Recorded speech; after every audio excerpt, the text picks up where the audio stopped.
Well, good day, ladies and gentlemen. This is Jamie, your host for the Resistance, and what an awesome day and topic we've got.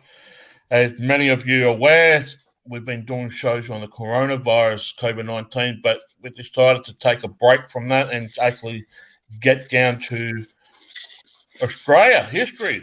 So basically, welcome to Australia, and we're going to talk about in a series of shows of how Australia became the way we had became. But before we introduce our special guest, I want to introduce Damien, my co-host. G'day, Damien. How's work, man? It was great as usual. I loved serving my community and being able to do it without a mask and not worry about anything. Like we really don't care here. Most Yeah. most people aren't wearing masks here. So And good news is that here the pubs and restaurants are now opening, so it's good. But anyway, we're not going to talk about COVID-19. There's already a lot of headache and heartache that's going on.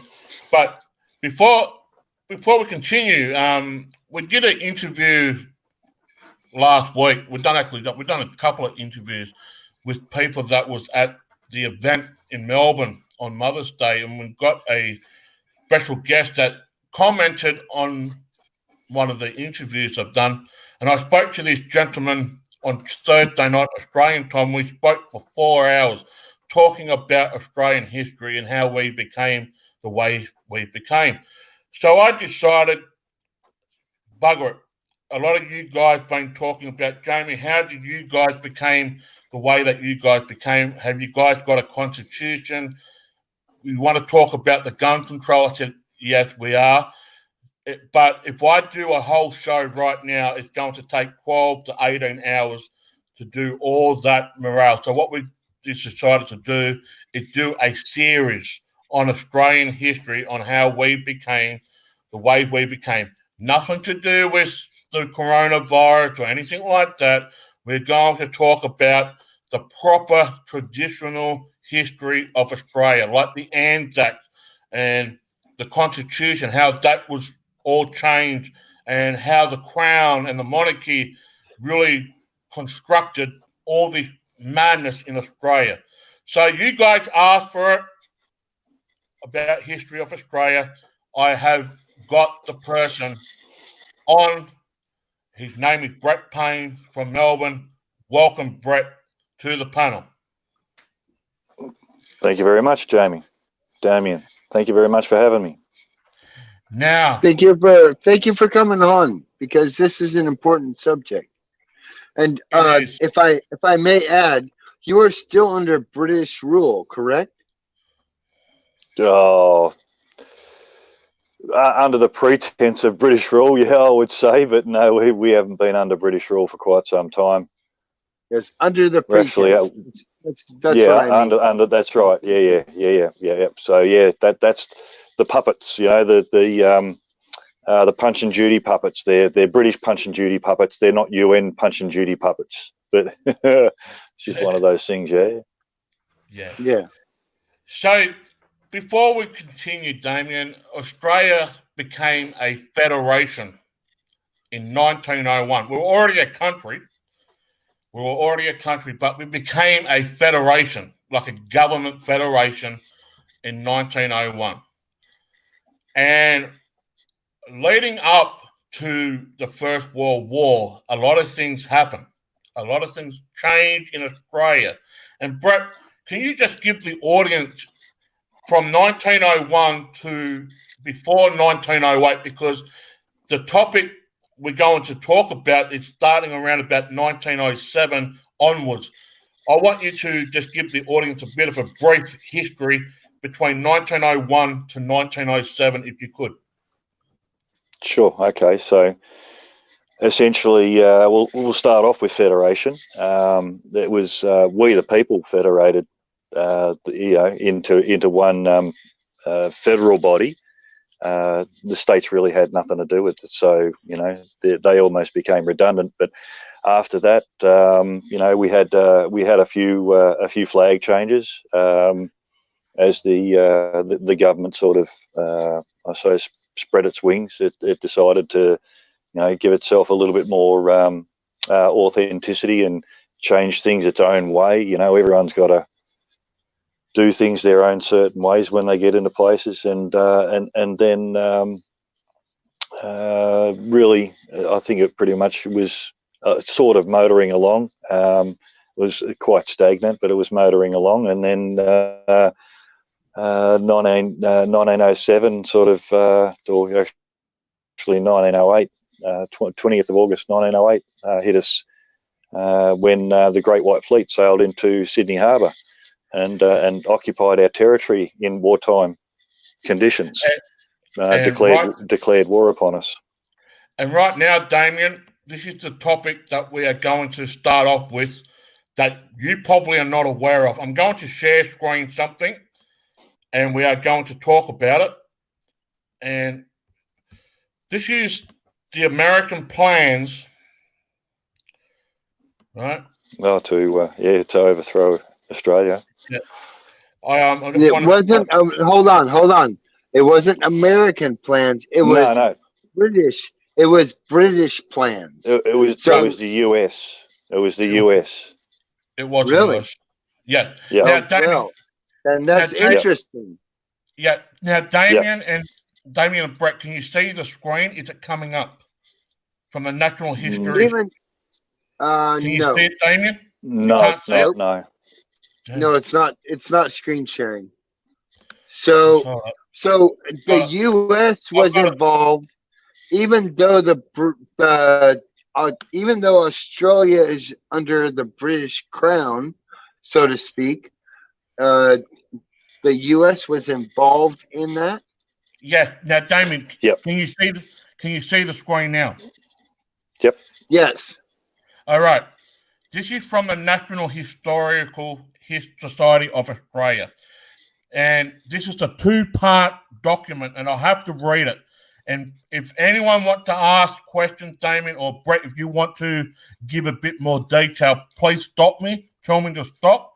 But I'm going to read this document as we go along, right? Because Damien, sure. you are going to be so blown away by this because I don't think you know about this, right? Not many people do. And not many people do. This is Australian history we're talking about, right? So we're going to start off. The initial fleet commander was Rear Admiral Charles S. Berry. He had formerly been president of the War College and thus could be considered to be thoroughly conservative with planning matters. An intelligence team led by Major Dion Williams, USMC, was embarked.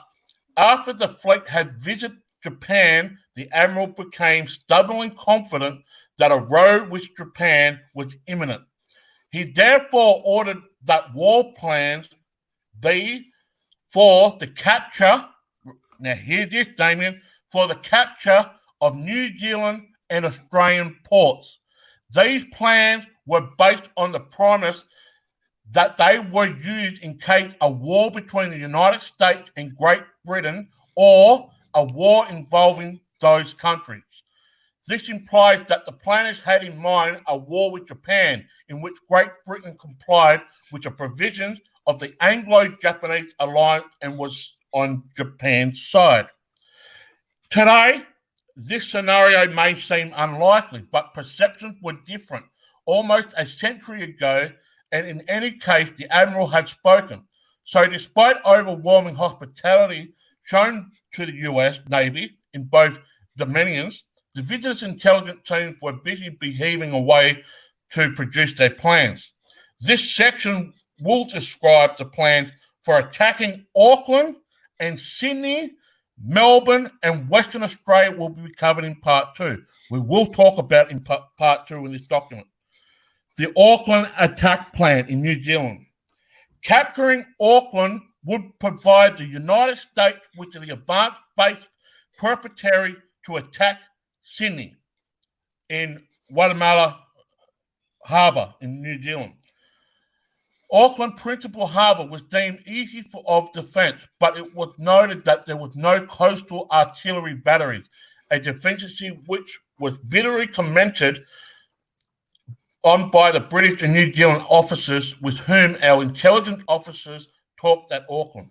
The report concluded that if ever the main harbour defence were improved, Auckland would still have a weak port. In fact, that Manukau Harbour on the western side of the island and directly opposite Auckland Harbour offers a ready means of attack the city from the rear. The planned position of a minefield to protect the approach of Waitemata Harbour was noted. The mines themselves were in short supply and those that were held were of an absolute model. The report listed in 1908 order of battle in considerable detail, noting that the bulk of the forces were volunteers who efficiently was about to the general advantage of the National Guardsmen in the United States, though not so well fitted out with the field equipment and transportation. Furthermore, they were widely scattered geographically that the entire force would never have to be dealt with at the same time. So much for the Kiwis. Now here's the thing. The Sydney attack in New South Wales. After a capture of Auckland, Sydney was the next on the list in a comprehensive report which included a detailed 8-page summary of the defence post Jackson in Sydney, which described as the principal goal a fortified base and cooling station for the British Navy. Its attack and capture will be a severe blow to the British in these waters and would afford the invader the most desirable base for further operations both on land and at sea in and about Australia. They were, however, problems. Port Jackson was comprehensively strong and the entrance readily mined, and unlike New Zealand, there was a strong force available for its defence. The American assessment concluded that a direct frontal assault would be difficult. It did, however, note that one of the principal disadvantages for their defenders was that the city was practically directly on the sea coast, the entire of the business portion of the city being there 3 miles, sea miles I should say, from the sea front. This meant that a fleet light off the entrance to the harbour and shell the whole city at effective ranges, shades of mid-1942. Botany Bay. Now, Botany Bay is where Captain Cook landed in 1788. Just 10 miles south of the entrance of Port Jackson, attracted attention as a possible area for a flanking attack. Broken Bay was also considered by, according to the intelligence team, such an attack. Oh, Damien's backstage. Just hold up for a second. I got him again. Now, here we go. Botany Bay, just 10 miles south from the entrance to Port Jackson, attracted attention as a possible area for a flanking attack. Broken Bay was considered, but accordingly to the intelligence team, such an attack would scarcely be advisable owing to the difficult ground line between Broken Bay and Port Jackson. Laying these practicalities aside, the team looked at the broader picture and concluded that no operation with the capture of Sydney in mind should be undertaken until command of the sea had been assured. They concluded that an examination of the defences here, they were referring to Sydney, and forces provided for these defences accentuate the firm reliance by all British suspects of the British Navy. Now, I'm just going to stop it right there before we continue. Let's have a discussion about that, Brett, before we continue on to the second page of that. Give the audience a little bit more detail of that, because the US fleet went to New Zealand. They thought, hey, the port didn't have that much of a defence capitalism, but when they went to Sydney Harbour, we had already set up a fortified base type of thing, and it looked like it was ready to rock and roll.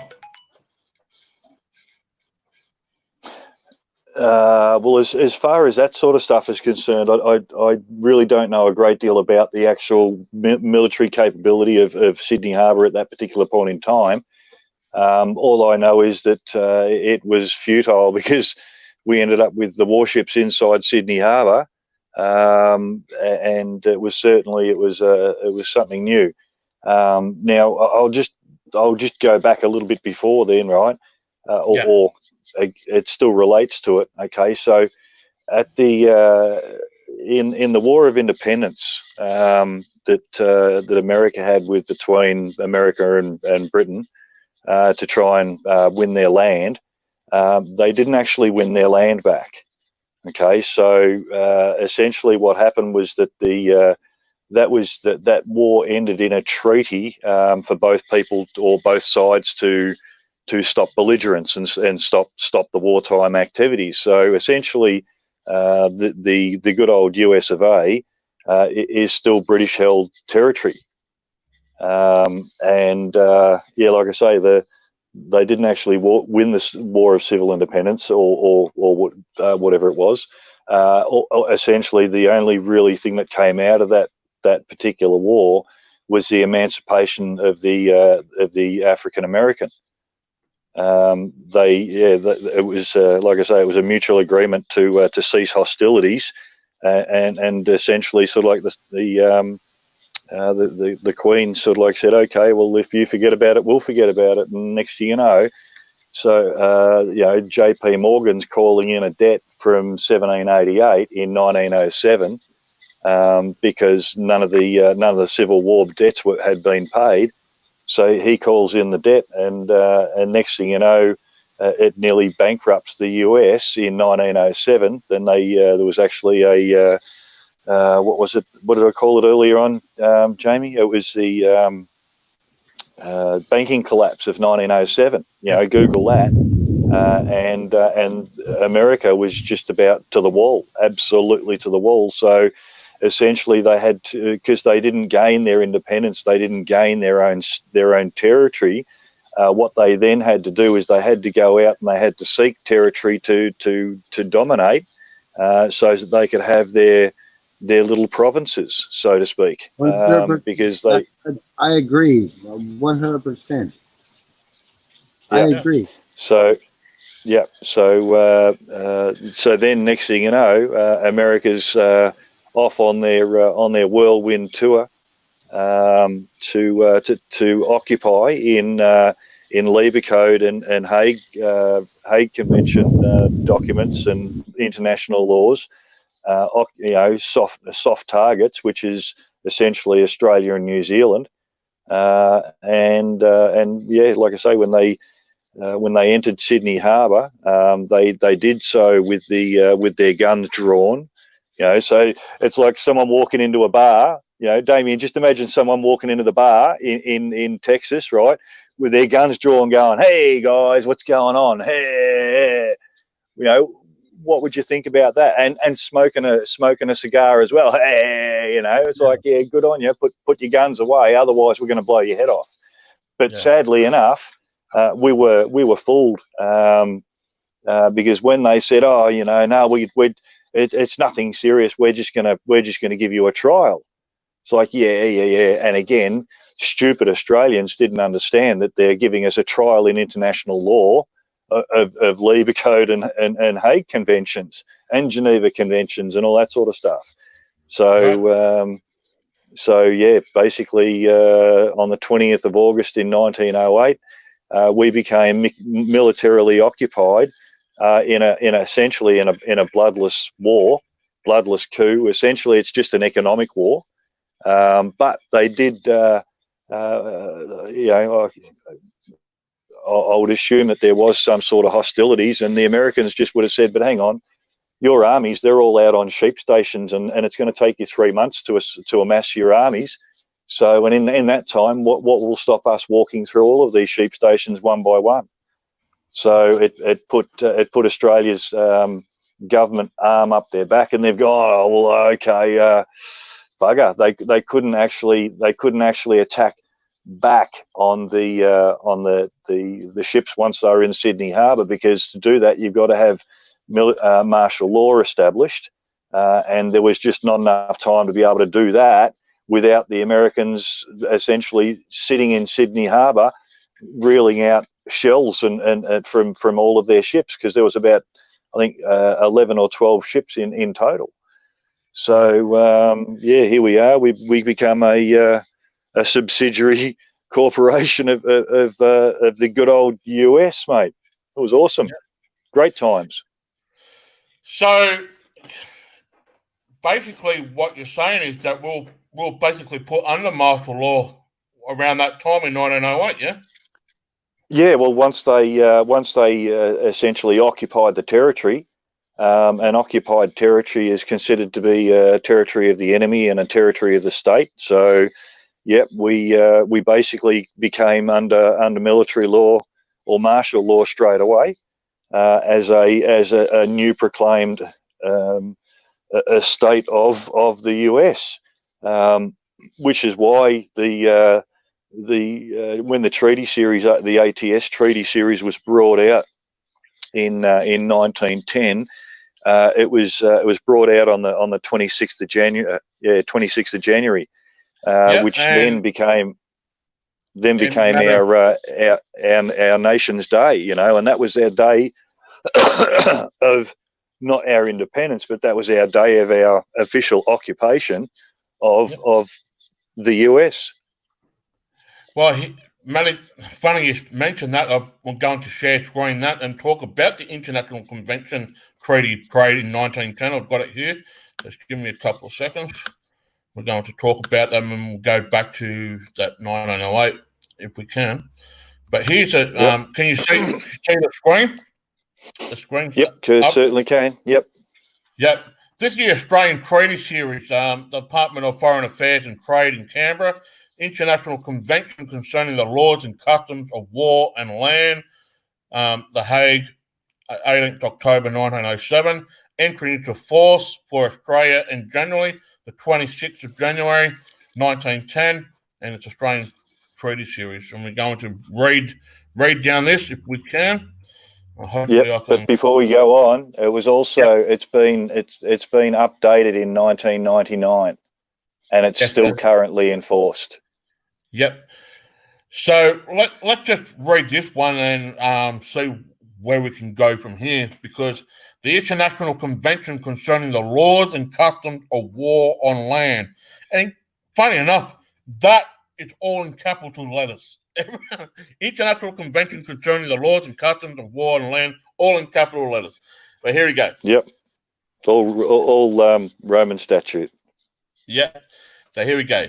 His Majesty the King of the United Kingdom of Great Britain and Ireland and of the British Dominions beyond the sea, Emperor of India, His Majesty the German Emperor, King of Prussia, the President of the United States of America, the President of Argentine Republic, His Majesty the Emperor of Austria, King Bohemia, etc., and possibly King of Hungary, His Majesty the King of Belgium, the President of the Republic of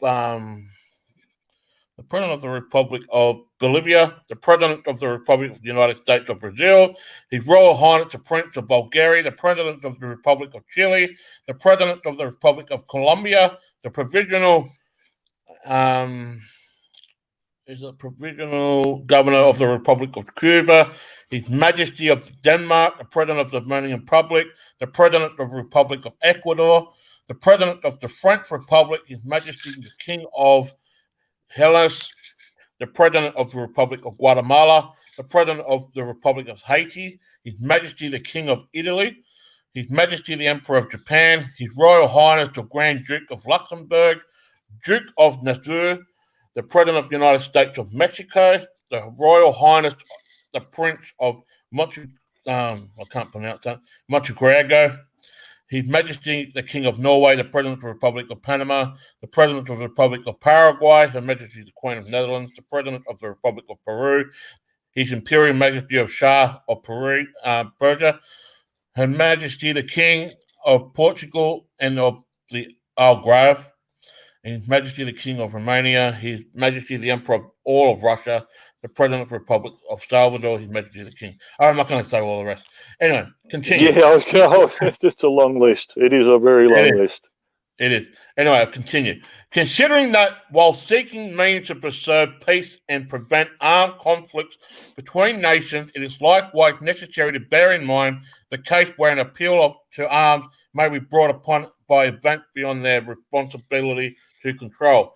Being animated also by the desire to serve, even in this extreme, the interests of humanity and the ever-progressive needs of civilization. And thinking it is important with this object to revive the general laws and custom of war with the view on the hand of defining them with greater precision, and on the other hand, by confining them with limits intended to mitigate their severity as far as possible. Seems like Damien's dropped out again. Let's have a look. Yeah, he has. I don't know what's going on. Continue. I've got to go back here. He'll give me a message. Where are we up to? Far as possible. Yep. Have deemed it to be complete and render more precise in certain particulars the work of the first peace conference, which following on the Brussels conference in 1874, and inspired by the idea dictated by a wise and generous forethought, adopted provisions intended to define and regulate the uses of war on land. According to the views of the high contracting parties, these provisions, the drafting of which has been inspired by the desire to diminish the evils of war, so far as military requirements permit, and intended to serve as a general rule of conduct for belligerents in the mutual relations and their relations with the inhabitants. It has not, however, been found possible at present to concert stipulation covering all the circumstances which arise in practice. On the other hand, the high contracting parties clearly do not intend that unforeseen cases should, in default of written agreement, be left to the arbitrary opinion of military commanders. Using a more complete code of the laws of war can be drawn up. The high contracting parties deem it expedient to declare that, in cases not covered by the rules adopted by them, the inhabitant and the belligerents remain under the protection of the governance of the principles of the law of nations derived from the uses established among civilized people, from the laws of humanity, and from those dictates of the public conscience. They declared that this is in sense, especially in Article 1 and 2 of the relegations adopted, must be understood. The high contracting parties wishing to conclude a fresh convention to this effect, having appointed as their, I can't pronounce that thing, that is to say, who, after having disposed their full powers, found to be in good and due form, having agreed upon the following. Article 1. Here we go. The contracting powers shall issue instructions to their armed land forces, which shall be in conformity with the regulations respecting the laws and customs of war on land annexed to the present convention. Article 2. The provision contain the regulations referred to in Article 1, as well as the present convention, does not apply except between contracting powers, and then only if all belligerents are party to the convention. Article 3. A belligerent party which violates a provision of the said regulation shall, if the case demands, be liable to pay compensation. It shall be responsible for all acts committed by person forming part of its armed forces. And Article 4. The present convention duly ratified shall replace, as between the contracting powers, the Convention of July 29, 1899, respecting the laws of customs of the war of the land. The Convention of 1899 remains in force as between powers which sign it, but does not ratify the present convention. And Article 5, the present convention shall be ratified as soon as possible. The ratification shall be deposited by The Hague. The first deposit of ratification shall be recorded in a protocol signed by the representatives of the powers which take part therein by the Netherlands Minister of Foreign Affairs. The subsequent deposit of ratification shall be made by means of a written notification addressed to the Netherlands government and accompanied by the instrument of ratification. A duly certified copy of the protocol relating to the first deposit and ratification of the notification mentioned in the preceding paragraph and the instrument of ratification shall be immediately sent by the Netherlands government through the diplomatic channel to the powers invented to the Second Peace Conference as well as the other powers which have acceded to the convocation. The said government shall, in cases contemplated in the preceding paragraph, inform in the same of the date of which it received the notification. There's a lot of stuff here, man. There's a hell of a lot of stuff there, man. Like, yeah. It's a case of, there's an annex, so you can actually go through and you can have a look at the annex and then refer to the correct article. All right. Well, here's the annex here, the regulation respecting the laws and customs of war and land, is Section 1 of the Bill of Rights, Chapter 1, the Statute of the Bill of Rights. It basically says, I'm just going to go through like a PowerPoint here.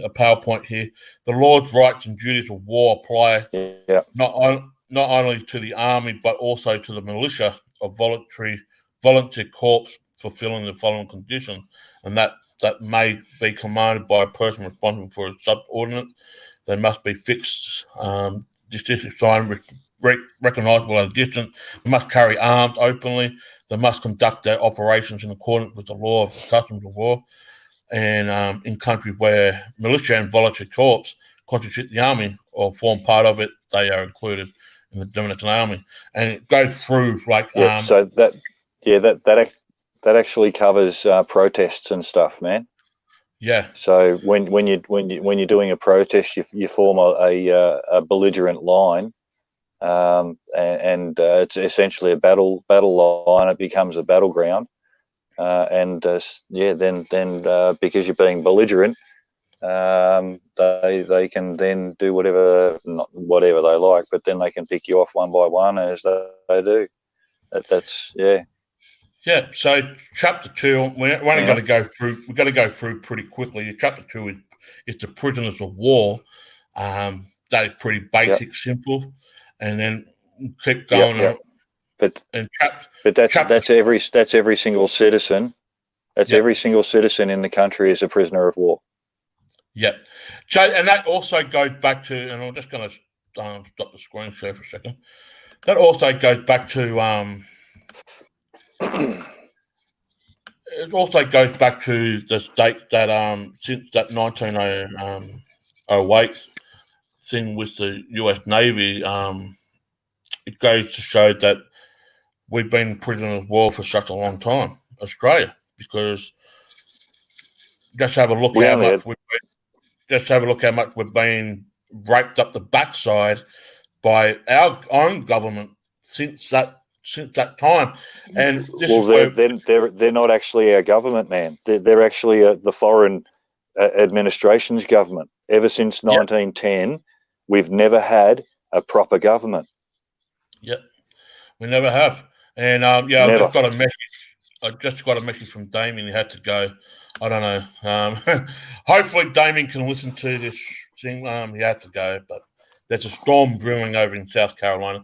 But we're going to talk about that now. Like, we never really have a proper government, and let's go into that right now, shall we? Because the flag that's right behind you is a proper flag of Australia with the red background. The one that we've currently got with the blue is a corporate flag that has been recognised all around the world, and what's been flying on our masks. Let's go into that, shall we? We've got I'm going to do this very quickly because I've got a photo. I've got a photo I want to share with people, and I've just got to wait. Just give me a couple of seconds. I've got a photo here that I need to put up on the computer. Yep. Because this is the one that needs to be. This is the one that needs to be talked about because this is part of Australian history. So we're going to talk about this. In fact, and I'm going to go right there right now.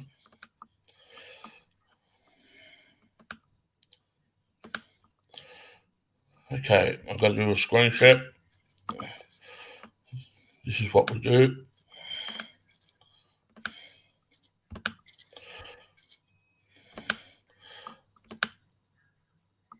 And it's up on the screen right now, if people can see it. We've got the People's Constitution and the Government Revised Constitution. On the left, you've got Wayne Glue and Rodney Colton, the Gap Party leader, which is our right. And you can see the flag. It's got the Union Jack, but with the red background, right? And also below the flag, we've got this is the real Australian Constitution that guarantees all your rights and freedoms as the people of Australia. And you see the book is just in a maroon colour, right? And the truth states that the United Constitution, annotated Constitution, the annotated Constitution of the Australian Commonwealth is a beautifully bound book. It's annotated so that the meaning cannot be misinterpreted. We have many protections under the Australian Constitution, and it's our duty to make sure it's upheld by our politicians.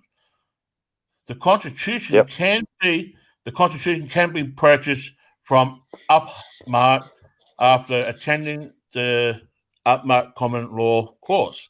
Now, on the right-hand side, before we go to the right-hand side, in the middle up the top, you see that like a rising sun? And this is where we're going to go talk about a bit more about our heritage. That symbol in the middle there, that looks like the rising sun. That is the thing that represents the Anzac spirit, the Australian and New Zealand Army Corps. Everyone that's in the military, Navy, Air Force have got that symbol. And specifically, I'd also like to point out the crown that is actually on that symbol. How it's the imperial crown, and it's not the St. Edward's crown. Once the St. Edward's crown started adorning the Rising Sun Anzac badge, it was denominating that the Anzacs are actually have been occupied, and that now they're being used as a crutch. To be able to justify someone else's existence. Right.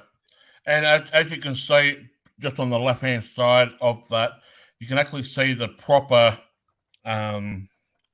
Coat of arms. Yeah, coat of arms, the emblem of the coat of arms, which has a lion and a unicorn with a Pacific badge in the middle. On the right-hand side, however, which most of Australians people are going by with the kangaroo and emu. And here's the thing, ladies and gentlemen, we're the only country in the world that eat our own coat of arms. We eat kangaroo and we eat emu. Find that out for yourself. But anyway, the coat of arms is basically a symbol of being not a corporation. Corporation, not as a form of government, it's a corporation. So basically, the government revised constitution, which is criminals, thieves, liars, and political bullies. And that's what we've got today, ladies and gentlemen, in the Australian public, with the politicians and the law officials and the police. We can go through all of that as the series goes along. But what is their agenda? We're at war. The Australian people and the government are at war with each other, because on the right we have our rights, our constitutional rights, but on the other side they have their agenda. And just have a look what's currently going on with all the lockdowns and that, if we want to talk about that, right? So their agenda, right? So you see the national flag with the blue background. Well, that is recognised all around the world. That's what we put on our flag masts everywhere around Australia, right? Even our That's our Admiralty flag. Yeah, even our Anzacs fought. They didn't, because when they went to the government used. Yeah, the government uses that flag to promote themselves. Yeah. Right. The actual Anzacs themselves, they fought under the red ensign. Now, I need to do a bit of clarification, because the red flag that they're showing there, right, is also an Admiralty flag. Okay, and it all comes down to its ratio. Right. So it's a 2-to-1 ratio, which means it's a C flag. So any flag that measures a 2-to-1 ratio, 2 across, 1 down, is an Admiralty C flag. Now, right. these guys, look, love them to bits and everything like that, but they've got their symbology is all in it's been shot in the bum, right? So essentially, every protection and every right that they have ever needed, wanted, comes under that blue flag. They took allegiance. They both of them actually took an oath to that blue flag, and so and again, once the flag changed from being a red flag to being a blue flag, that also meant the administration changed. Okay, so for instance, Wayne Glue was a CPO of Western Australia, was also as I understand it, he was the district prosecutor and all that sort of stuff, and saw the light, and next thing you know, he's fighting for people's rights. But sadly enough, he's still bound by the oath of allegiance, and he got his CPO title from the foreign essentially foreign statute queen, and tries to stand in the jurisdiction of the foreign statute queen by saying that he's a CPO, but then he tries to get back into the previous jurisdiction of the Commonwealth Constitution, which he hasn't even sworn allegiance to, or he hasn't sworn an oath to. He's sworn an oath, essentially. He's sworn an oath to the new one, and to all of its heirs and successors. So there's been quite a bit of shit fuckery that's gone on there, because these guys, like I say, love them because they're trying their guts out, or at least it seems like they are. But everything they do, just they can't walk forward without blowing their foot off, without shooting themselves in the foot. Like I say, you can't live in 2 jurisdictions. Okay, so you can't take a Commonwealth Protective Officer role in one jurisdiction and then expect to then go to the other jurisdiction and wield your little sword or wield your little whatever it is. It just doesn't work like that. This is where Wayne and both Mr. Culleton, but mind you, I'm really calling him Rodney. That's where they get it wrong. Now, Rodney Culleton also has sworn allegiance to essentially the Queen Elizabeth, the God Queen of Australia, and then he turns around and he wants to be completely and utterly treasonous against the office that he took his allegiance to, and try and then again lean back on the previous jurisdiction and say, oh no, we're in this jurisdiction. It's like, no, but that's not the jurisdiction that your oath took, mate. Or should I say, that's not the jurisdiction that it put you in when you took that oath, right? So, like I say, a lot of this symbolism is incorrect. It's sad that it's incorrect. The annotated constitution is only essentially afforded to the Australian, the Commonwealth Constitution, the Commonwealth subjects that have actually taken pledged an oath back to the Constitution, because an Australian citizen is not afforded that jurisdiction jurisdiction because they don't live in, or those laws because they don't live in that jurisdiction. Now the So, question that did you stop screen sharing that? Yeah, because the question. So, like I say, sure enough, they're giving it a good crack, but they're giving it a good crack with only half a clue. And, and I have tried to tell them. Stephen's tried to tell them. You has tried to tell them. We've all. Yep. You there? Yep. You there? Oh, here we go. He just dropped out. Sorry. We'll get him back. This is what happens when there's a lot of stuff and what going on. So yeah, that's basically it. And the thing is, we've been trying to say this for a while, and they're two jurisdictions, and one does not match the other. And you just got the Australian people just need to know which ones they're standing on, because they're two different forms of constitution. And we got Brett back here. Yep, you're just rotating there, Brett. Yeah, we got Brett back. It just here he is. So yeah, it just goes. Don't know what happened then. I don't know. It just dropped out, man. But we'll continue. Because you're right. You're right there, Brett. We've been saying this about the Australian people need to know their right in the Constitution, because as we just saw with the revised Constitution, which was the Green Book, that is all sugar-coated completely. Got nothing to do. And people, this is the thing. If I can just say that everyone that's taken citizenship. So in 1948, the Australian government brought in Citizenship Act, right? And everyone took essentially took allegiance to the Australian government, right? Which removed them from the Commonwealth of Australia.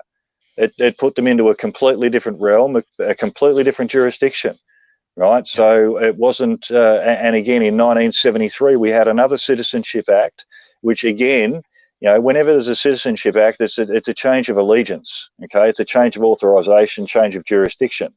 Oh, so the change of administration, yeah, that's right. Yeah, or like what's happened just recently, it's a change of the creditor.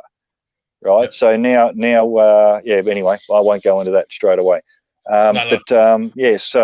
So to take citizenship to Australia, right, which wasn't the Commonwealth of Australia, okay, that put us aboard a citizenship, right, and the citizenship was essentially, it wasn't the country, but it was more the administration of the country. Right, so we took allegiance to a corporation. Okay, now that then again, doing a citizenship act thing, it means that everyone becomes a citizen, and a citizen essentially is a Roman person, or a person of Rome, and Rome, they've got an iron fist in Rome, so everyone's basically owned by Rome, and it comes through the Catholic Church. But again, I won't go into too much of that. So, to have citizenship to Australia, right, removes every single right that you have to even open that book. Yeah, because that's what is currently happening in today's society.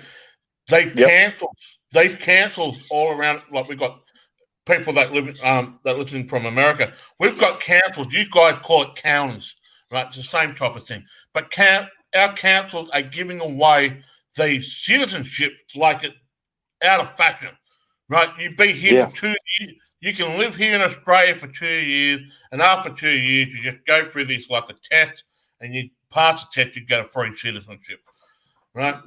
Now, when it comes back to that, once you become a citizen to a corporation which the government is currently under, we've lost all hope. We've lost all our right. You're not really doing anything. You just handed them the free pass to do what they want to do. And it's the same as this.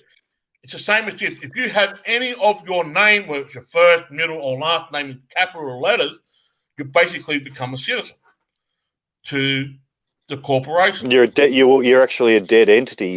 Because the only place that you're allowed to write your name in all capitals is in a ledger or on a tombstone. Yep. So then you're admitting to being a dead entity, and the dead entity is the debtor of the debtor of the estate. Yep. And this is what we want. This is where we're going to. Sorry, you want me to keep going with that? Yeah. Well, let's get going. Yeah. The debtor is the dead entity is what they hold as the debtor. If you look at contract law, estate law, or whatever you want to call it. Yeah, well, see, the thing is, we had a talk on Thursday night, and we're going to say this: you got to look at it like a triangle. Picture a triangle. We've got a lot of lag going on here, mate. Yeah. Is that better now? It should be better. Well, geez, here we go. We've got this weather coming now. Is that me or you? I think it's you. It's dropping out. I don't think they like talking about this stuff. Got a lot of lag going. Yeah, it's still there. Still there. A lot of broken speech. A lot of. Yeah, we'll just hold it. You stay there. I'll jump out and I'll jump straight back in. You just hold it right there. Yeah. I can't make out what you're saying, man. All right, is that better now? Oh, here we go. Yeah, this is so bad. Technical difficulties. We'll just wait for Brett to come back. Hopefully, it comes back all crystal clear. So this is what happens when we're talking the truth, eh? We don't want the truth to be heard. And we're coming up to our first hour break of the show. So just hopefully it can get back in. And there's a lot of lag, apparently. So we'll see. But yeah, this is what it is, man. We're talking about citizenships of Australian public and how the government and the councils are now giving away free citizenships to any Tom, Dick, and Harry. And, that's how it is. And we're going to talk about how the economy is run by the birth certificates. That's going to be an awesome topic to talk about. So, yeah. So, a lot of things have come to pass in Australian history. This is how we became. Australia is under control of a monarchy, and we're going to talk about that. And the bloodline of the monarchy does not fit to what Queen Elizabeth is. So, and it comes into play with this coronavirus as well. And we are going to go through that eventually. And just hopefully Brett can get back in, because there's a lot of lagging going on. And hopefully he does get back in. Here he is. Yep, back in. I don't know what happened. I think they didn't like the way that conversation was going. They don't, mate. And like I was trying to say, we're talking about citizenships. You got very very broken with your speech. Yeah, this is what happened last night when I was doing an interview with a band, and we're talking about how concerts will try to perform, and next minute my whole freaking computer just shut down for about 2 minutes, and I had to reset everything up, and I've managed to get the interview going again. But we're talking, just then we were talking about citizenship and how councils are giving away citizenships like it's running out of fashion. And I was just mentioning there on my end that the way the economy is set up with the birth certificate, we want to talk about these birth certificates, right? The way that it was set up and how with the vagabonds, the bellabonds and that. So, because people know that Australia is under the monarchy, the Commonwealth. Well, realistically, if you look at the bloodline, Queen Elizabeth does not fit in the bloodline, right? Does not fit whatsoever. And matter of fact, according to the British ruling, that you're not supposed to be part of the Catholic Church. Now, Brett, can you just fill in the blank for me, because I'm jumping a little bit here and missing a little bit bits and pieces. The Catholic Church, or the Catholic realm, should not be part of the monarchy, had no power or control in the monarchy. But the crown that Queen Victoria... On the bearer bonds. Yeah. The crown that Queen Elizabeth is currently wearing, it's a crown of the Catholic Church. The same thing. It represents the Catholics.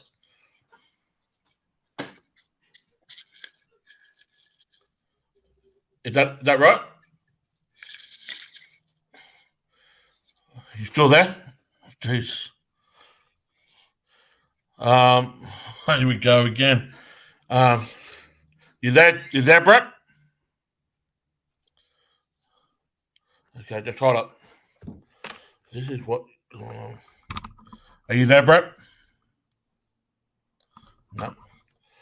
Okay, just hold up.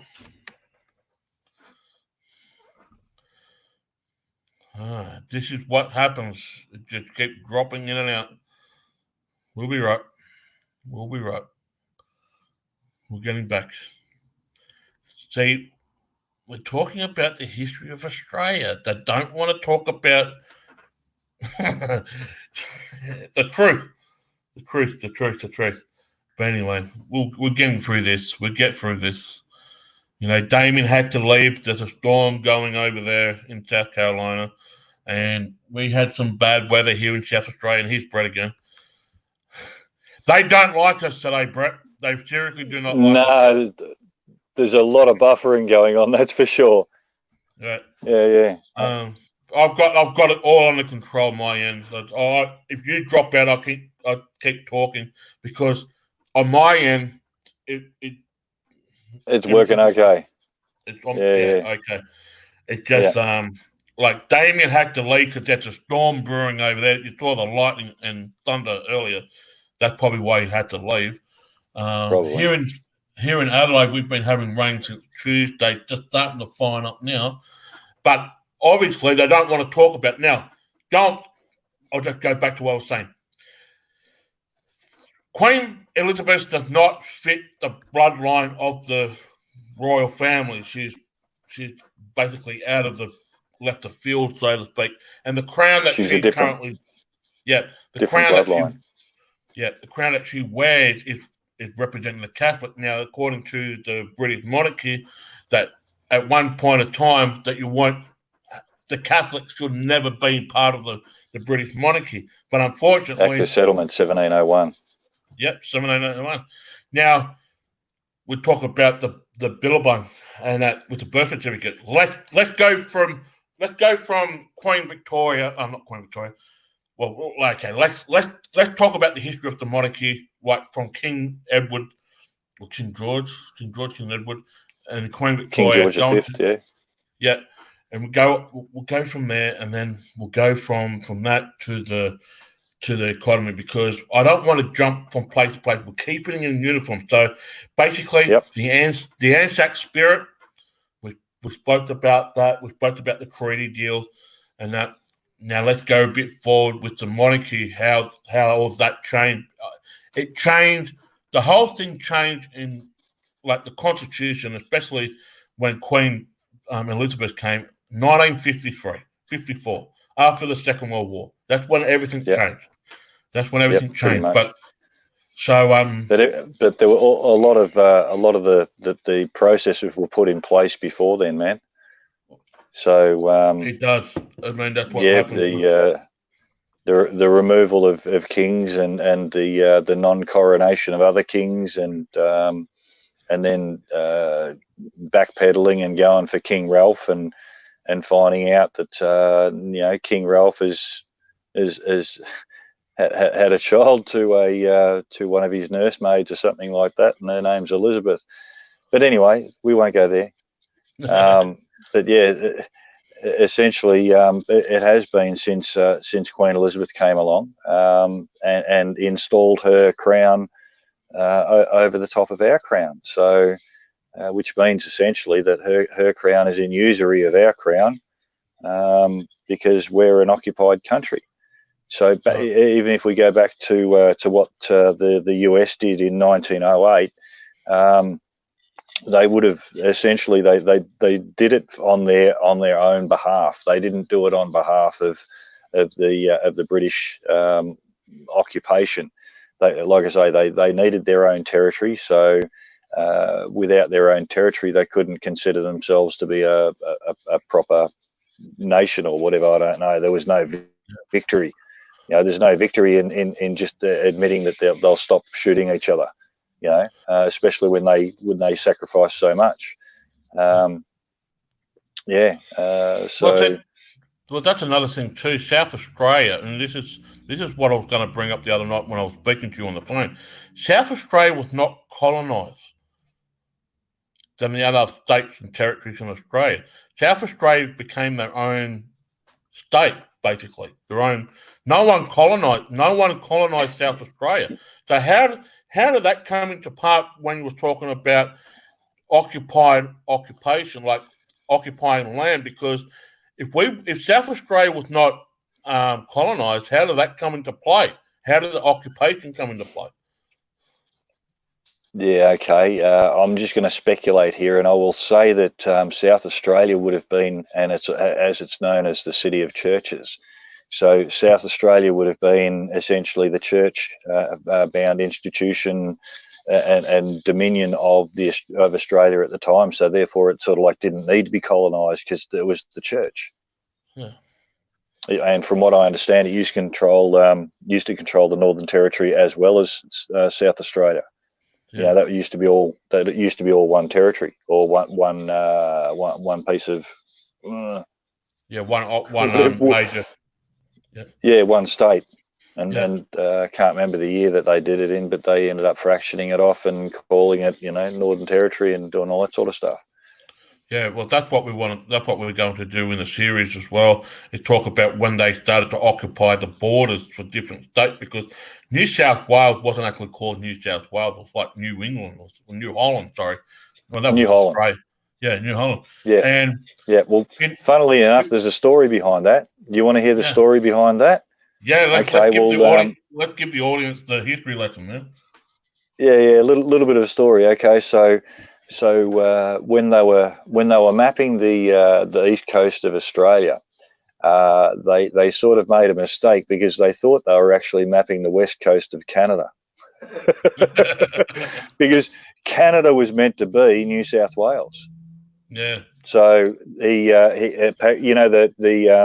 what are they called, rector or a theodolite.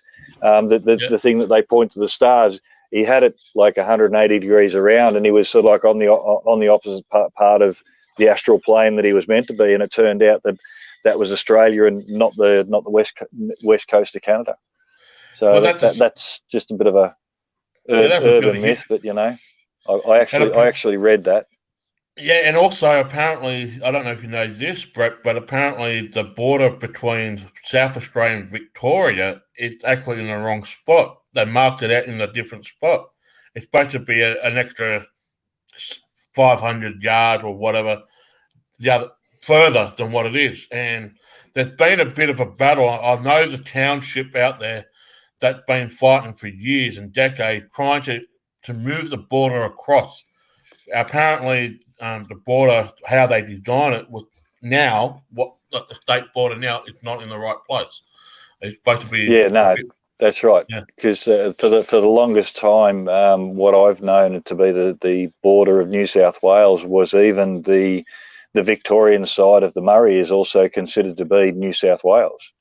Yeah, and as you know, the Murray River does flow down here to South Australia. We've got the Murray-Darling that goes right through South Australia over to you guys, and up and New South Wales at Albury-Wodonga, and and it all ties in with the Artesian Basin and the underground aquifers all through the lower half of Queensland and across New South Wales and in the bottom corner of Northern Territory.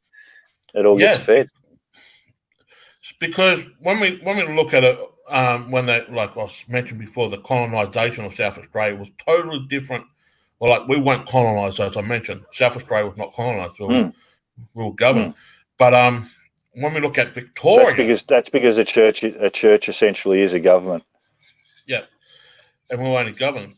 Basically, with Victoria, however, you guys are very, very much similar to New South Wales, and I remember in the history lessons, and I taught myself this in the history lesson, where they wanted to make the Parliament House, there was a debate between Victoria and New South Wales where the Parliament House was going to be. And therefore, Canberra, that many, many years ago, but the debate was that the capital city was either going to be in Sydney or in Melbourne. There was a debate that did not. And in one state, and matter of fact, in the early days, the capital was Victoria. That's where they held the federation in 1901. They had a parade, not a parade, a declaration in 1901 in Melbourne. It wasn't in Sydney; it was in Victoria. Yeah, everything. Well, when I say everything, most of the laws and all of that sort of stuff came through Victoria because it's Queen Victoria, yeah. Mm-hmm. So that's why. That's why everything essentially, the authorised King James Bible was ascended into federal parliament, and federal parliament used to sit in the exhibition buildings until it was built. And also the thing with the Parliament House is that it actually says in the Constitution that it has to be, I think it's within 100 miles of Sydney. It actually says that. Mm. And yeah. It's more than and Canberra's more than 100 miles, I reckon. It was a 2.5 hour. It would be. But the old Parliament House probably isn't. The old Parliament House is probably within the distance that it says it's meant to be in the Constitution. Yeah. So, and that's going back to the original Constitution, which is the 1900 UK PGA one, which essentially then was ascended into Parliament as the 1901 Constitution. Yeah. Yeah, and that was actually raped and pillaged right the way up until 1953. Actually, probably even further than that, probably till about 1972, before they decided that they were going to proclaim their own corporation to run it and have their own constitution. Because every corporation has a constitution, every corporation has like a mandate and all that sort of stuff. So they just copied what the government looked like in corporate law and just said, "Look at us, this is us now." It's like, yeah, cool. But there's a bit of a story behind that, and it's one of those stories that maybe we'll get into a bit later on. We will. Now let's go into this economy. Everyone talking about the economy system is collapsing, and that. But realistically, if people again they bail out, and the government seems to get the money from somewhere, and we're talking about these birth certificates. You and I were talking on Thursday night how a birth certificate has a lot of money, and if we timed that by a figure that you and I were talking about, and we are going to talk about it right now, this is where it makes a little bit sense what we were talking about, because those birth certificates are a lot different now. The Australian birth certificate, well, even around the world, mind you, but we're talking about Australia. The birth certificate's a lot different now than what it used to be. Continue, Brett. Yeah. Well, okay. So back when I think it was pre-1956, we had a gold standard on the currency where everything was backed by gold. But what ended up happening, and we're getting into this story that I just spoke about a couple of minutes ago. I said we'd get into it a bit later on. So essentially, what happened was that at that particular point in time, the world's spending became greater than the amount of gold that it was retrieving from the earth at any particular day. So that was meaning that people were having to go without. Okay, there wasn't enough money to go around because there's only a certain amount of gold that they're digging out of the ground, and certainly it was the case here in Australia, where that hypothetically speaking, if we're only pulling 100 tons of gold out of the ground a day, and that might have a value of $100 million, right? And then but it costs $150 million for them to facilitate our country. There's going to be a deficit somewhere, and someone's going to have to go without. So what they ended up doing was they decided, in their infinite wisdom, that what they would do is they would back the economy on every single person's birth certificate. Again, I'm just going to speculate, but they probably went to a scientist and they probably said, "Okay, Mr. Scientist, how many red blood cells does one man have in his body?" And the scientist probably said something like, 150 million. So essentially what they did was they put a value on every blood cell at one Commonwealth dollar, which was the equivalent of one ounce of silver back then. So that then turned everyone through the bank. It then turned everyone's bank birth certificate into a bearer bond, where if you get a really old birth certificate and you turn it over, it'll actually have two stamps on the back, the old rubber ink stamps. One was a government stamp, and the other one was a bank stamp, like the Commonwealth of Australia, the bank stamp, which then allows their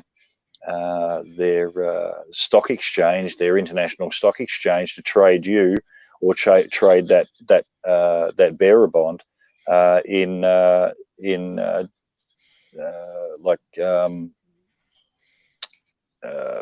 debt, for 90 days, or trade it in loans. So they shore up loans with other big countries. Hypothetically speaking, I don't know, England needs to borrow some money. Australia's got say, I don't know, the equivalent bearer bonds sitting aside, not being used. So what they'll do is they'll facilitate the debt. And like I say, as I understand it, it goes in 90-day cycles, and after the 90 days, the debt gets repaid, and there's also there's dividends that need to be paid as well. So whenever you borrow money, you've always got to pay back interest, don't you? Yeah. So yep. You hypothetically speaking, if you loan someone $100 million for 90 days, they might have to pay you $102 million back. Yeah. So therefore, then you're it's actually what they call a straw man account, or it's actually your estate, your birth estate, but they've called it or at least colloquially, it's called a straw man account, and so therefore then your estate account's worth $102 million, and then they turn around, and next time someone needs some money, they facilitate another loan with your bearer bond as the surety for that. Also, what they do is they set aside a certain amount of bearer bonds to be able to work the economy of the country. So whenever anyone hears about a road that needs to be built, their bearer bond, hypothetically speaking, I've heard stories about the bearer bond being worth in a normal sort of situation being worth around about $150 million. So the interest that accrues on that, over a 70-year period, because they're only allowed to trade the bearer bonds for a 70-year period. At the age of 70, it's deemed that it's not fair to trade a man's soul on the stock exchange anymore. So we talk. I just actually said it right then. It's not fair to trade their soul, because these corporate entities that they've created, it's like that's our spirit. That's not the essence of the man, but it's a corporate fiction, a corporate creation, and they're trading that on the stock exchange. So when we're talking about you hear everyone crapping on about it, putting all this spiritual crap onto it as well, and it's the number of the beast. Well, it's funny because a beast is a monster, Okay, and a human, if you look up the definition of a human is also a monster. So when we talk about the number of the beast, we're talking about the number of a monster. So we're talking about the number of the human. Okay, so next thing you know, the human that has a birth certificate and they use that birth certificate to shore up their existence. Okay, that's the number of the beast, because now you're trading in corporation instead of trading in God.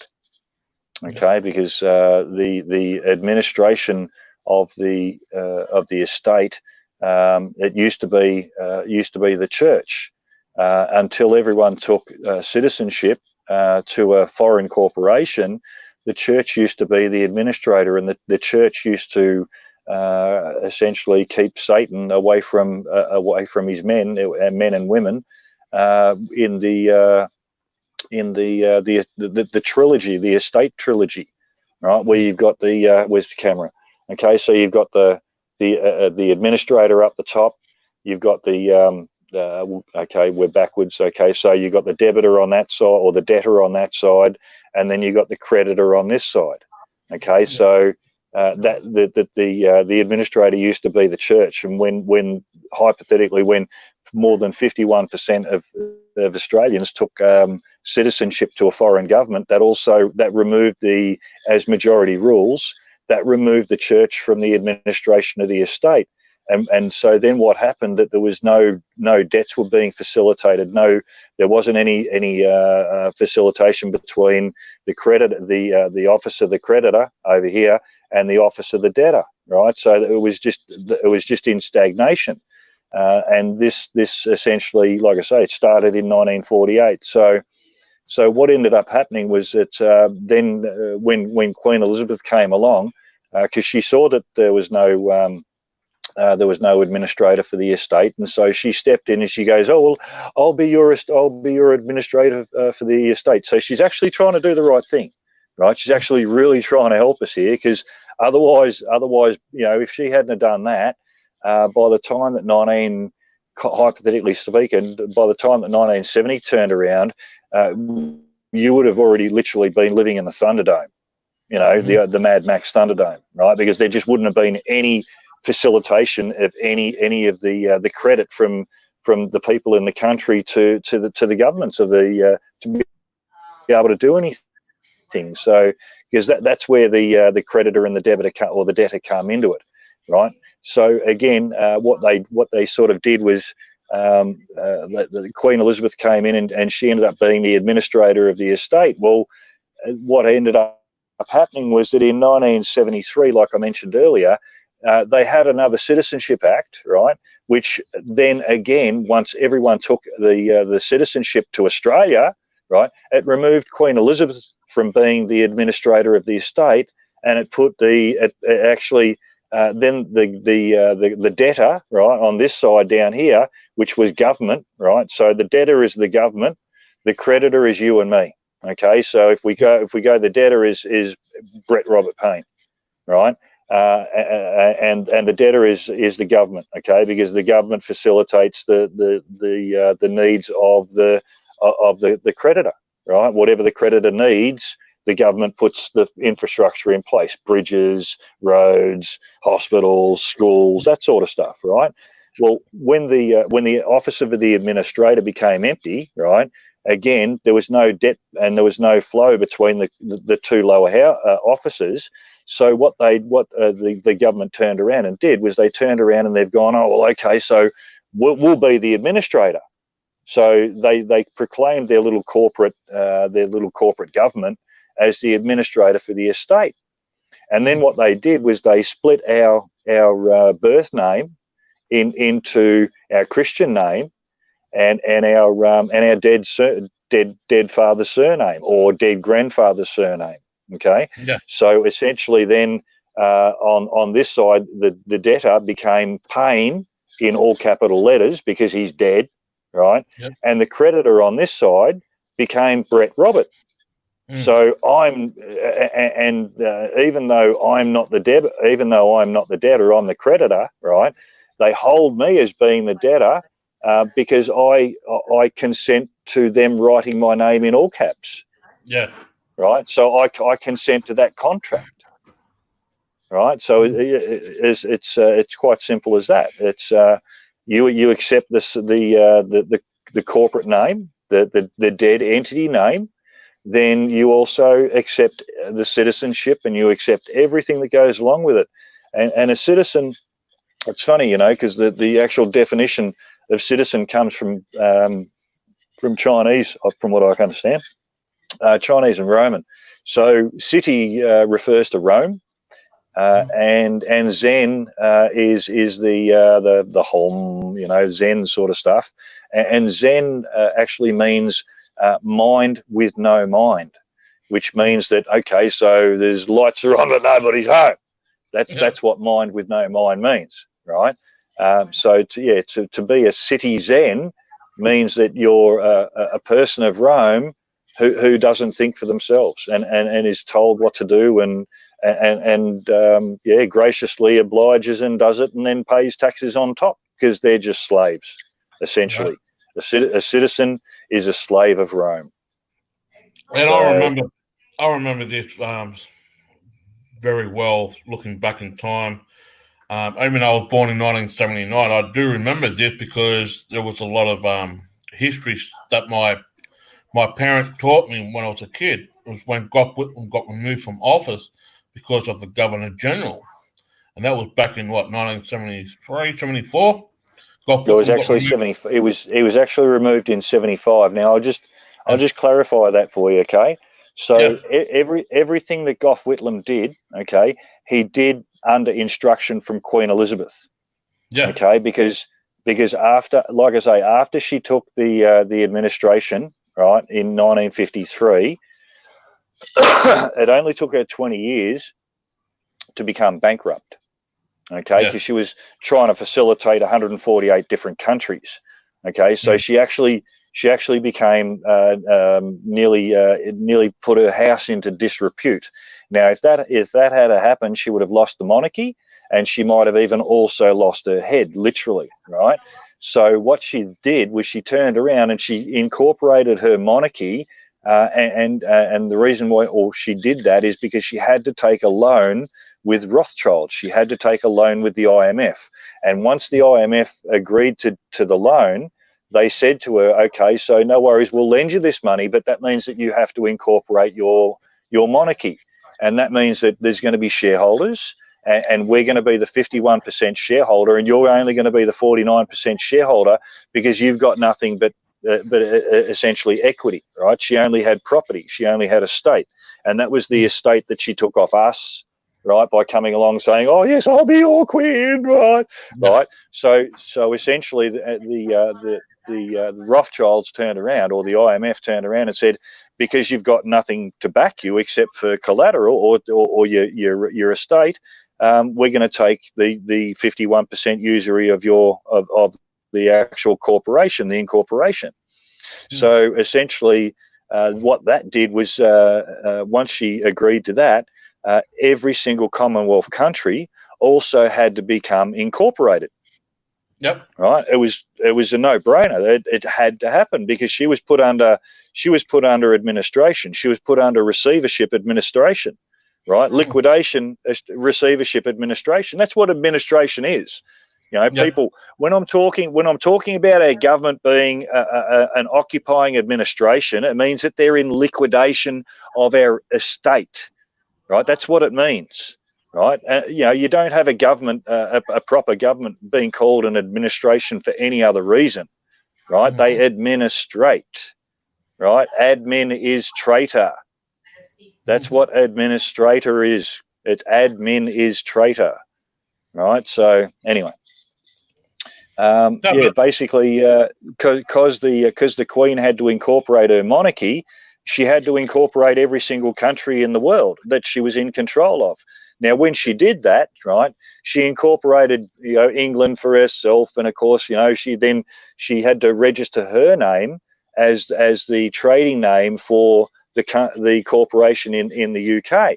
Well, when it came to here, right, we couldn't have the same trading name for the same Queen in the same trading platform. So we had to agree or we had to accept a different trading name for our queen, and we called her the Queen of Australia, for fuck's sake, right?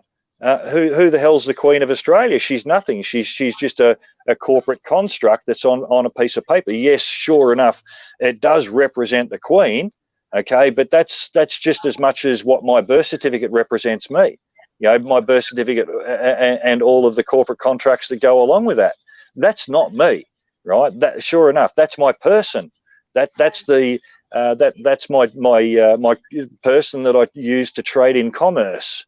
Right? If I choose to trade in commerce, if I don't choose to trade in commerce, then I don't actually have a person, or I don't acknowledge a person, right? Because God also in the Bible says that he does not respect the person, right? And the person is the corporate construct that they create to be able for you to be able to trade commerce. Simple.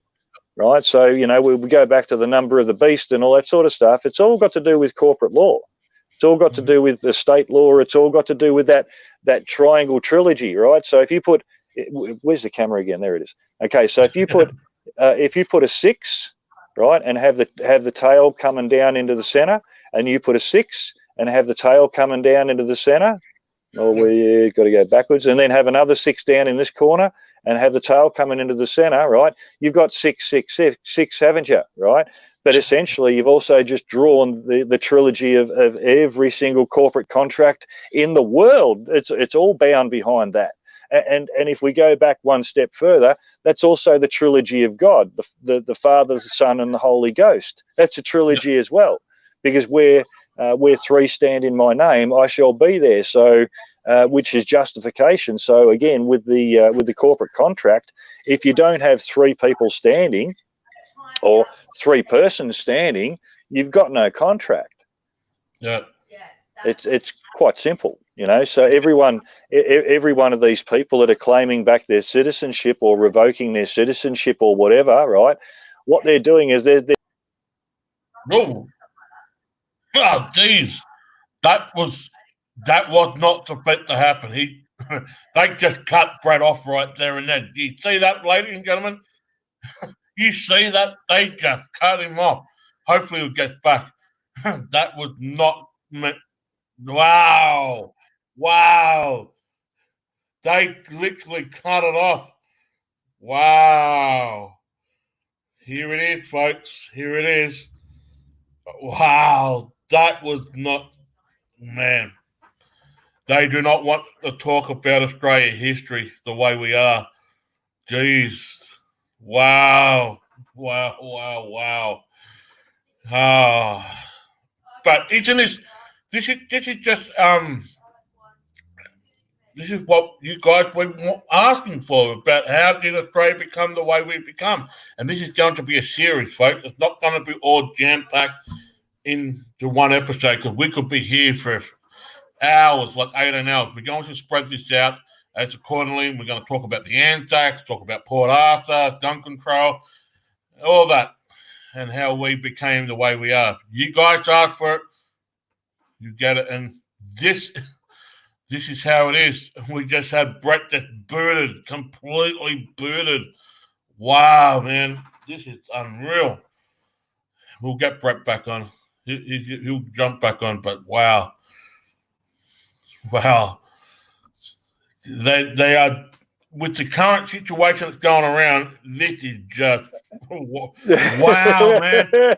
Wow. Yeah, man. You got booted, man. I did see that. You were talking about this thing, man. Wow. Yeah, wow. Man.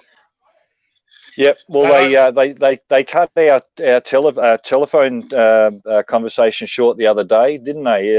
And I don't know why, but my telephone doesn't like me talking for any more than 2 hours at a time. It goes nuts. It's like, what?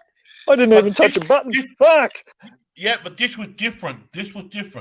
You were just that's right. You were just ending the talk about the corporation government and how the Queen had to put in an inheritance and that. You were just wrapping that one up so we can move on to the next thing. And boom, halfway just through gone. a sentence, halfway through a sentence. They don't want us to talk about the history of Australia, man. With the current situation, No, they probably don't. With the current situation that's at hand, with all the pandemic around the world, talking about their history and the corporation governments and that, they don't want the truth to be told. And like I was saying, the people been asking about, Jamie, talk about your heritage, talk about Australia. Well, we're going to do that. We're going to spread it out into a multitude of series, because if I jam-pack this into one episode, I'll be here to probably Monday still talking about our heritage. And then you'll have to edit it, and you'll have to do this, and you'll have to do that anyway. Yeah. You know, so. But wow, you got booted. Google did not like that. Wow. Yeah. Wow. No, they call me Bruce. Yeah. But anyway, they call me Bruce. But anyway, I'm still here. I had you. I'm still here, and they haven't kicked me. The thing is, they haven't kicked me off yet. They will, but they haven't. But anyway, let's continue. So yeah, I think I was just saying how every Commonwealth country had to be incorporated. So they all had to essentially become the facilitators of the debt for the Queen. Now, essentially, it's because we moved away from the church as the administrator, because like I say, the church used to control the number of the beast, and it was never a problem, right? Which is why you've got the lion and the unicorn.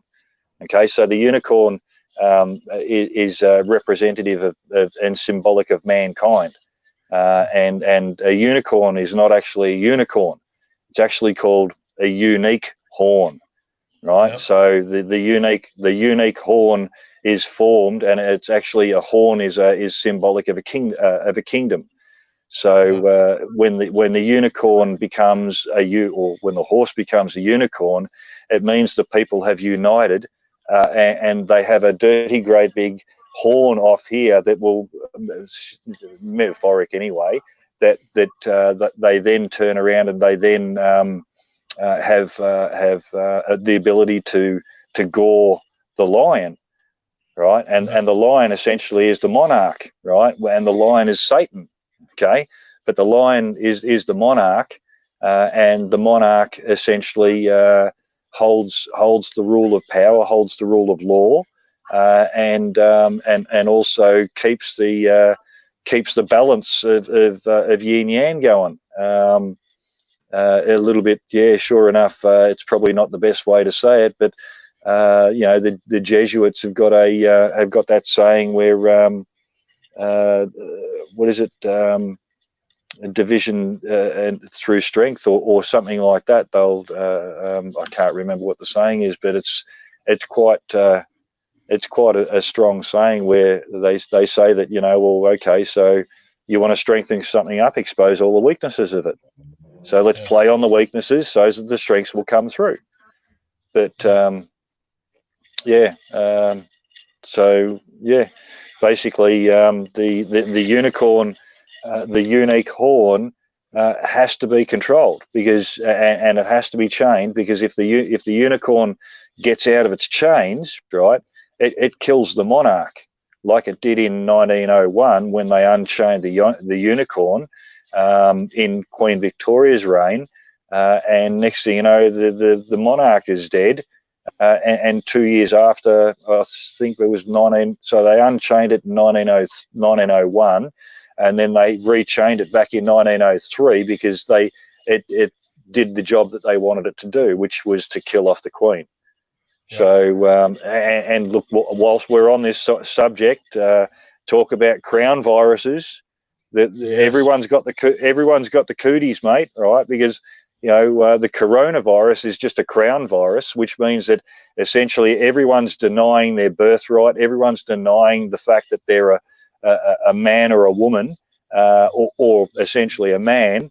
They've all accepted to be this human, right? Which is the number of the man, the number of the human, is the number of the monster, the number of the beast, right? So they're bringing this on themselves in their own acceptances and their own consent. It's ironic, but then then they all piss their pants when you start talking about Damien Omen having 666 printed on the top of his skull. It's like, yeah, again, that's just symbolic, right, of the estate, right, because the 666 is the estate, right, being implanted in the head or implanted in the mind, and that's the way that men and commerce is done. It's all done in 666 trilogy of the estate, sort of corporate contracts. It does. So this is what we've talked about on Thursday. We're going to bring this to the audience. Now, we've got about 25 minutes before the end of this episode, but there's one thing I want to bring forward right now. I'm going to play on screen share a great movement in the Australian military history, and we talked about the Anzacs. That's the spirit of Australia, the Anzac spirit, and Anzacs stand for the Australian New Zealand Army Corps. And basically, back in World War One, every soldier and every person that fought in war, whether it's a medical doctor or anyone that fought in that war, had God in their hearts, not the God that people now become, like now know what God and religion. No, we're not talking about that. We're talking about the God, the true traditional form of God, right? Because my great uncle Eli was in the Light Horseman Brigade, and we did something that no other country did in a battlefield ever in recorded history. And this is biblical history here, if you really want to look at it. The Bible said that the youngest nation on earth will become the greatest nation on earth. And Australia did something that no other country did, which was liberate Jerusalem for the very first time in 100 years. And I'm talking about the charge of Beersheba. 800 light horsemen charged in the Muslim German Turks regiment in Beersheba, where they've been occupied worlds. Now, Beersheba has these water wells that need to be occupied and taken over, and they were in occupation. The German Turks were in occupation. Now, the British general said, if we don't take these wells by nightfall, we're looking at the disaster, the biggest disaster in military history. Well, our general at the time turned around to the British general. He said, we've had four days of no water, that we got plenty of men here, and we're here if you need it. The British general turned around and said, if we don't take these, there'll be a disaster. And he turned around and said to his British assistant, the British assistant was saying, it's going to be an embarrassment. And the British commander turned around and said, you don't think it will happen? Try it. Well, I'm going to play a clip, and then we're going to talk about the Australian heritage Anzac, you and I, Brett, after this. This is a 9-minute clip. I'm going to play the scene from the movie The Light Horseman, The Charge of Beersheba, the 9-minute clip. We're going to talk about a little bit more about that afterwards, and also we're going to talk about the Australian Anzac spirit in the last 20 minutes of this episode.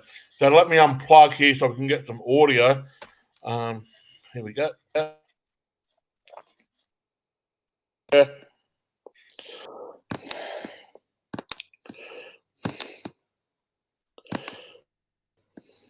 And here we go.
Yeah, I thought so.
Sold up.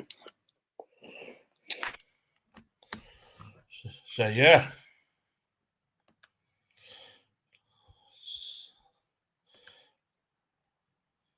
That is the story of the Light Horseman, and Brett just dropped off again. Hopefully he comes back. Hopefully Brett can get back in there. Yeah. But that was the story of the Light Horseman. 37 to 38 men got killed in the charge of Beersheba. We had 800 horsemen charged in front of the artillery and everything else. And we wiped them out completely. And I just hope Brett does come back on that, because I didn't see what happened. He got dropped off. But we're coming up to 10 minutes to go on this episode, and I hope you guys can understand that this is going to be a series on Australian history. So as we talk more about it, because there's a lot more to be embedded with what's currently going on and how we became the way we became. But anyway, I want to say thanks to Damien, who joined us at the start, who had to go due to other reasons. And I want to thank Brett. Brett will be joining, and here he is. He's back again. There you go. You got kicked off while we were watching that back again. Maybe yeah. Not. But here you're back again. Yeah. So we got 10 minutes to go to wrap up. But I want to say that was that was a scene from the movie. That was edited a little bit too. Beersheba. Yeah. That scene was a bit edited. The full scene, the full scene goes on. One of those things. Yeah, but that's the spirit of Australia. It's the Anzac spirit, the godly Anzac spirit, and I think this is where people got understanding about Australia, that the way that it is now, that spirit is kind of vanishing from the wayside. The people are not being taught about that rich heritage, the Anzac heritage. And Brett and myself and a few other people, we've got this embedded inside our heart, the national Anzac spirit, and that will never leave us. But this is a shame. Most of the people around the world don't know about what actually happened with the Anzacs, and like they all know that we fought alongside the Allies, like America and Britain and Canada and all that. But when you really look deep down, many people don't know about the Light Horseman. Many people don't know what we did in the Boer War before the 19th century. No one really knows what happened, about the Australian military. So we are going to go through that over the course of these series. I mean, what was the major downfall was Vietnam. A lot of the Australian soldiers that returned back got spat on because they were fighting for a corporation. They weren't fighting for the right cause. They weren't fighting, and they got spat on. And it wasn't endorsed by God, so that's why they spat on him. Yeah, and only like what was it, 10 years ago? Between 5 to 10 years ago, it's only just been recognised to be marched at an ANZAC parade, the Vietnam veterans, because for a long, long time the Vietnam veterans weren't allowed to march on ANZAC Day. So that's right. Because they went against God. It was deemed that they were not allowed to walk on the holy ground because they went against God, the God of their realm. Right. So we are going to talk about that as these episodes roll along and whatnot, because with all this coronavirus situation, and we're going to wrap on this thing. Maybe the message of protesting on the coronavirus is just the wrong message, in my opinion. What they're standing up for and what they're doing, because now that I'm hearing that there's a lot of infighting going on, and they want money to lift up a suppression order that's been in place for 90 years and so forth. Yeah, that's all well and truly good, but when you're looking at it, that could be $1 billion just minimum, just to get that suppression order lifted. Now, $1 million, I understand, not billion, yeah, million. Well, millions, so millions, not billion. Yeah. But yeah, you get what I'm saying. I get why people are protesting or protest, right, which is a different thing, and then rally, like you're rallying the troops. I'll call it an event. It's not a demonstration, because you can't just take a vacuum cleaner down the road and plug it in and say, hey, this is how it works. But it's not a demonstration. But the thing is, I think when they over complied too much into it, like people bring 5G in and forced vaccination and this and this and this and this. I get that, but it was all over the place. Symptoms to a cause. They're all symptoms to a cause, and the underlying cause is an occupational administration. I mean, all of the vaccine injuries, they're all done on purpose, so that they're further injuring the prisoners of war. You know, they're not killing them directly, but they're further injuring them. They're not allowed to kill them directly, but they are allowed to put them through any sort of test that they like to put for them to be put through. Right, and not only that is, it's all about a numbers game, and this is what these leaders of that event are talking about. That we don't have the numbers we need numbers.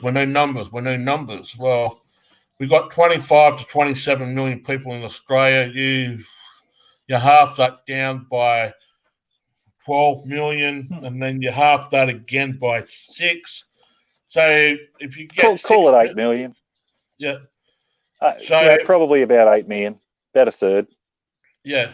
So if you get about 6 to 8 million people going out and standing up against the corporation government, we might have a chance. But you really think we're going to get 6 million people in Australia to stand up? No, because look, to be honest with you, it's really scary to stand up, right? So yeah, standing up and coming out and protesting, because if we break down the word protest means obviously protest, right? Yeah. Pro is for, right, and a test is a trial. So to protest, you're going out for trial, right? That doesn't make sense. And not only that, when people protest, right, what they do is they draw picket lines, or they draw battle lines. Okay, now you know, and they essentially they're calling the administration for a battle. Now, as soon as one of them puts their foot out of place, or as soon as one of them stands up and says, "Oh, we're all humans, we all deserve human rights," well, guess what? The human is the monster, is the number of the beast, right? They've accepted the monster, they've accepted the number of the beast. So as soon as someone starts talking about being a human, right, they're going to get nailed, which is what happened at Melbourne, right? Yeah. As soon as someone starts quoting scripture, right, they're going to get nailed, because only a God-fearing man quotes scripture, right?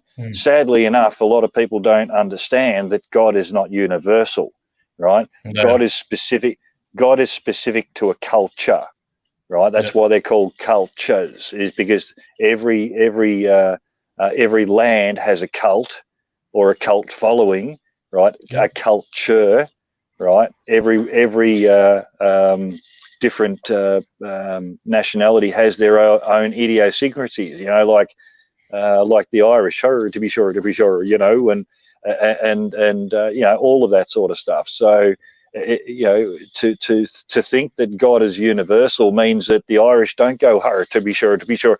Yes, they fucking do, right? And the Americans don't have their own idiosyncrasies. It's like, no, they do. I mean, sure enough, we call them, like calling them idiosyncrasies, but stereotyping, right? So sure enough, every Australian can stereotype every American, and they're all different. And the reason why they're all different is because they've all got different fundamental beliefs. Now, it's the fundamental belief that forms the spirit of the conscience of the God of their society that they live in.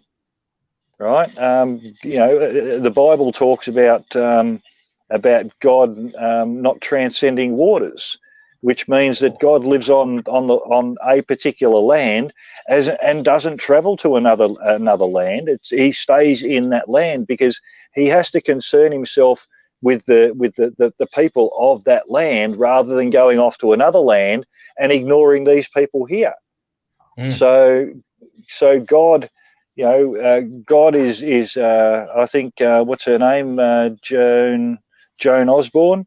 You know, what if God was one of us? And the fact that God, you know, the Pope may live in Rome, right? Which means that he doesn't fucking live here, right? Yeah. So how can this Catholic I don't know. Yeah, I'll be. I was going to lean off then, but I won't. How does this Catholic man who talks to God, who blasphemes and essentially proclaims himself as God, how is he ever going to give a shit about Brett or Jamie, you know, or Damien, if Damien was still here? How is he ever going to give a shit about him? He's not, because he's got like, you know, how many probably 300 million Italians to look after first, hasn't he? And then before he looks after anyone else, then he's going to look after Europe, right? And then after Europe, he's going to look after the people who look after you. So, like, God can't be universal. God has to live in the hearts of the men on the land of where he is. He has to. Otherwise, it just doesn't make sense. Otherwise, it's just all for nothing. And that means that everyone has to accept the number of the beast to trade in commerce, you know, because that's what these Zionist bankers want. That's exactly what they want. They want to have everyone's soul and control everyone's soul, and bind them in hell, because hell and heaven, we live that every day, right? Hell and heaven are not spiritual constructs where you know, after you die, your existence goes somewhere else. No. It's just the plane of reality that you live in someone else's mind once you've died, right? So if you've been a good man, right, people will remember you as a good man, right? And they'll ascend you to heaven because they'll only speak good of you, right? But if people remember you as a CUNT, right, then they're not going to be speaking very highly of you. And so every time they speak of you, you will be in hell. That's what heaven and hell is, right? It's not spiritual. It's not fucking magical, right? It's in the minds of the living, right? Just like God is in the minds of the living, just like Jesus is in the minds of the living. God is the word of the community, right? And Jesus is the action of the community. That's why he's the body, right? And Jesus means yes, us, right? Because Jess in Nord means yes, and us in any language means us, right? and they always refer to Jesus as the Christ. Now, whenever the Bible refers to the Christ, the picture that I get that it's explaining is it's explaining a body of people, a corpus Christi, right? Now, the corpus Christi literally translates into corpus body, right? Body of Christ, corpus Christi, body of Christ, right? That's the people, right? And spiritually, when all of these people have fundamentally the same ideas, or even in here, right, have the same ideas, thoughts, and feelings, right? That know it's bad to kill, and everything that is good is God, and everything that is God is good, right? Well, then they can rest assured that not that the other people have got their back, but the other people aren't going to stab them in the back, right? So that's when God lives within a society, right? Because God is a communal spirit, right? He doesn't work with 1.5 meter fucking distancing rules. Social distancing. No, he doesn't work like that. He doesn't work only 10 to a room, right? Yeah. No, he doesn't work like that. He chucks everyone in the room and says, "Oh, might get a bit warm. Just make sure yourself comfortable." You know. Yep. That's God. That's it in a nutshell. Right. And that's why we want to focus on today's topic rather than the coronavirus. We just want to do that little segment near what we just talked about in the end here, because we need to have a break away from talking all these madness that's currently going on. And yes, it's constantly daily, same shit, different day, more restrictions over in America, less restrictions in some places here, and it just continue. And we're going to direct this how it is. Your man is your crown, right? Yep. Your crown has a virus because you don't recognize the man anymore. No, right? I mean, so start recognizing the man. Forget about this human shit, right? Because to be a human means that you need to ignore your own man, and you've got to contemplate the entire population of the planet Earth before you make any decision. That means you're going to be constantly tripping over yourself. You're never going to be able to believe in yourself. You're never going to be able to do anything for yourself. You're always going to have to ask a question. So get rid of the crown virus, right? Believe in your man. Stand in honor of your forefathers, the men who forged a realm, right? Forged a kingdom, and forged a legacy that we have turned away from since probably 1934. Yeah, sadly enough. Well, so this is long live the king. Long live King George V. That's all I can say. And his heirs and successors. Now, because he didn't announce an heir and successor, that means that his bloodline's died, right? Which also means that anyone else who's trying to claim through George V's bloodline can't do it. No. But anyway, that's probably a topic for another discussion. Yeah, well, see, that will be on the next episode. Actually, we'll go through the bloodline. That will be a good one, just to follow the bloodline, and then we'll give them the monarchy, the Commonwealth monarchy, the corporate monarchy of Australia, because I'm probably going to get kicked again, Jamie. Yeah, I know you will. I mean, we can talk about a lot of crap going on. Yeah, and so Brett, I want to say thank you. Just stay with us in the green room, and I'll give you a proper send-off, guys. Continue to support us. Give us a thumbs up. Share it around. Share it to all your mates and your loved ones, and more importantly, hopefully it'll catch up. Yeah, getting a lot of buffering and a lot of stuttered words. It should be fine. Actually. Waiting for the notification that I'm being kicked. It should be fine actually on my end. But I'm going to re-listen to it later on tonight. But 2 hours and nearly 5 minutes, mate. Good show. So yeah, ladies and gentlemen, we're going to keep. Thanks for having me. It's been awesome. Yep. Hope we can do this again. We will. We will. And, yeah, I'll be available. and No hopefully problem at all. Damien. And hopefully Damien is safe with that wild weather. Earlier on, you heard the lightning and the thunder, so he'll be fine. He'll be fine. He'll be back next week. Anyway, guys, welcome to the Resistance, and catch us next time. Peace out.